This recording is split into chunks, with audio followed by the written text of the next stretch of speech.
Dan yang ke-10 tu ialah business plan strategi. Ini yang penting. Bila kita buat bisnes, kadang-kadang kita perlukan suntikan kewangan daripada geran-geran tertentu kan.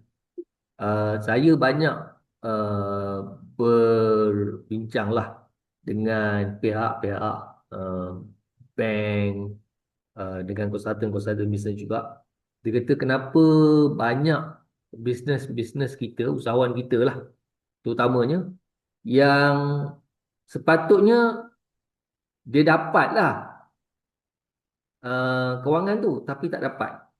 Disebabkan dia tak ada dokumen-dokumen yang diperlukan. Jadi mini MBA ni uh, dia akan membuatkan doktor nampak, oh perlulah dokumen ni, perlu dok. Benda siap. Salah satu tu yang saya tanya tadi, audited financial statement. Yang audited. Yang itu penting. Sekarang doktor dah 2 tahun kan.